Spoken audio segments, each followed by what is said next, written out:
আসসালামু আলাইকুম। Engineering challenge number 2। এই কোশ্চেনটা বইয়ের ৬-৭ হয়ে আসছে।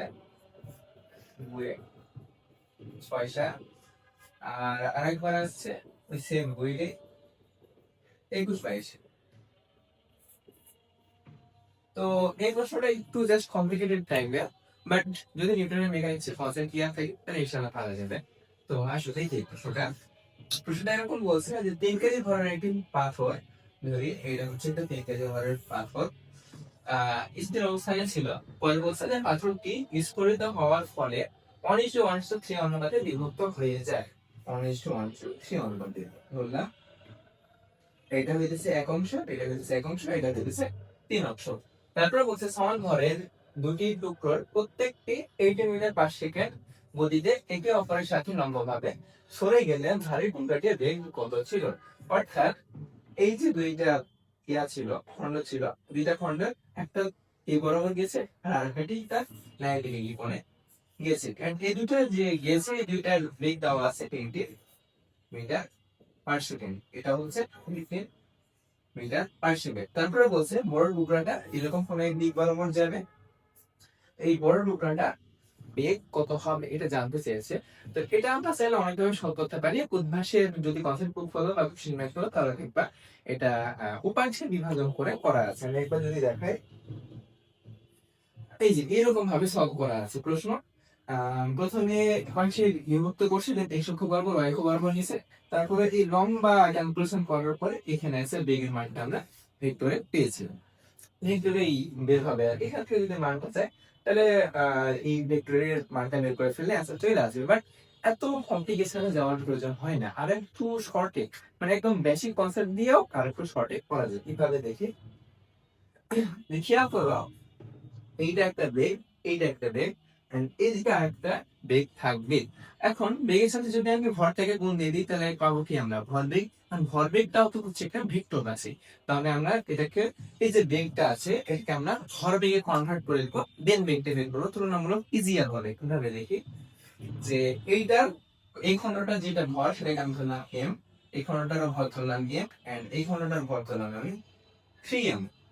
তাহলে এটার ভরবেগ হবে 18m, এন্ড এটার ভরবেগ হবে 18m।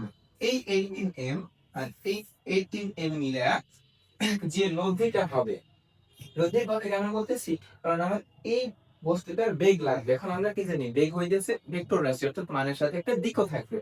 তো এইটার যে ভরবেগ বের হবে, এইটার দিক একটা থাকবে, এই দিকটা হবে ঠিক এইটার আর এইটার লব্ধি, লব্ধির বিপরীত দিকে, লব্ধির বিপরীত দিকে। কেমন? কারণ আমরা জানি যে ভরবেগ অলওয়েজ সংরক্ষিত থাকে। এইখানে প্রথমে প্রাথমিকভাবে বস্তুটা স্থির ছিল আর পরবর্তীতে তিনটা বস্তু গতিশীল হয়েছে। সো আমরা বলতে পারি আদি ভরবেগ ইকুয়াল টু শেষ ভরবেগ, শেষ ভরবেগ। এখন আদি ভরবেগ কত ছিল? আদি ভরবেগ পুরোটা স্থির ছিল, সে হলো 0 হবে। এন্ড যে শেষ ভরবেগ হবে, শেষ ভরবেগ বলতে এইটা আর এটার যে লব্ধি হবে, এটার যে লব্ধি হবে সেটা কিছু একটা হবে, কিছু একটা হবে। এন্ড এইটার আর একটা ভরবেগ থাকবে। এটা বলতে হচ্ছে এই যে এই বড় বস্তুটা, এই যে বড় বস্তুটা আছে, বড় বস্তুটা মোটামুটি এতটুকু, এই টোটাল বস্তুটা আর একটা ভরবেগ থাকবে। And এই যে ভরবেগটা থাকবে সেটা যদি আমি মাইনাস করি তাহলে এটা 0 পাবো। সো আমি বলতে পারি যে এই দুইটার যে লব্ধির ভরবেগ থাকবে এই বরাবর, তার ঠিক বিপরীত দিকে এই বড় বস্তুটার ভরবেগ থাকবে। এতটুকু যদি আমরা বুঝতে পারি তাহলে বাকি ম্যাথটা টোটালি ইজি। তাহলে আমি বলতে পারি যে এই 18m আর এই 18m এই দুইটা ভরবেগের যে লব্ধি সেটা সূত্র হইতেছে রুট ওভার 18m তারপর স্কয়ার প্লাস 18m তারপর square plus 2 into 18m into 18m cos 90 degree. 90 degree কেন? কারণ এখানে প্রশ্ন বলে দিয়েছে যে ছোট ঘর দুইটা একটা আরেকটার সাথে 90 ডিগ্রি কোণে চলে গেছে, একটা এই বরাবর গেছে আর একটা এই বরাবর গেছে, শেষ দুইটা মধ্যবর্তী কোণ হচ্ছে 90 ডিগ্রি। তাহলে এই 90 cos 90 ডিগ্রির মান হচ্ছে 0। আলটিমেটলি এই টোটালটা জিরো পেয়ে বাকি বাইরে থেকে এত তবু।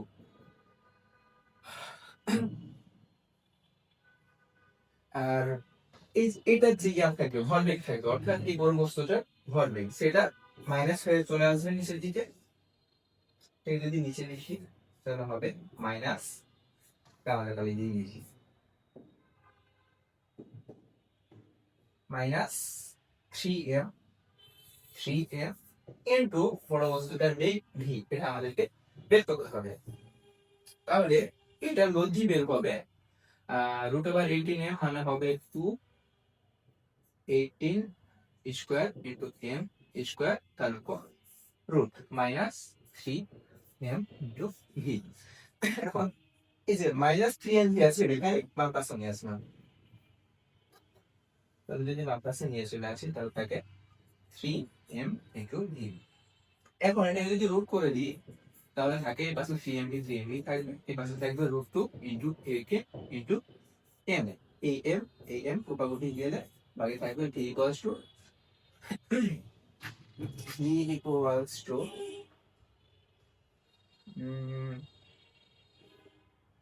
18 ইন্টু রুট 2 ডিভাইডেড বাই 3। তাহলে 3 আর 18 কাটাকাটি ডিভাইড থাকবে 6, তাহলে এখানে থাকবে 6 রুট 2।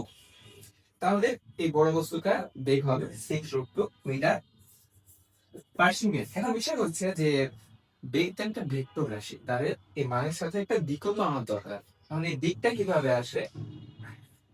এই দিক আসবে, খেয়াল করো এই দুইটা যে নদী, সে নদীর দিক হবে যে কোনো একটার সাথে 45 ডিগ্রি কোণ করে।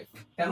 কারণ আমরা জানি দুইটা দুইটা ভেক্টরের যদি মান সমান হয়, অর্থাৎ এটাও 18m, এটা হচ্ছে 18m, এই দুইটা যেহেতু মান সমান সেহেতু ভেক্টরটা হবে ঠিক মাঝ বরাবর, ভেক্টরের লব্ধিটা হবে ঠিক মাঝ বরাবর, আর মাঝ বরাবর মধ্যে কত 45 ডিগ্রি। সো এটা যদি 45 ডিগ্রি হয় তার ঠিক বিপরীত দিকে এই বস্তুটার ইয়া হবে, বেগের দিক হবে, অর্থাৎ এই কোণটা হবে 135 ডিগ্রি এবং দিক মাইনাস 135 ডিগ্রি। মাইনাস কেন? কারণ এটা আমরা ঘড়ি কাটার দিকের সাথে হিসাব করছি, আর আলাদা ঘড়ি কাটার দিকের সাথে হিসাব করলে কোনটা নেগেটিভে লিখতে হয়। যদি পজিটিভে লিখতে চাই না তাহলে আমাদের পুরোটা ঘুরে আমরা এখানে আসা লাগবে, অর্থাৎ সেই শেষটি মাইনাস 135 ডিগ্রি হতো। আচ্ছা এই পর্যন্তই যে বস্তুটার বেগের মান হবে 670 এবং দিক হবে মাইনাস 135 ডিগ্রি।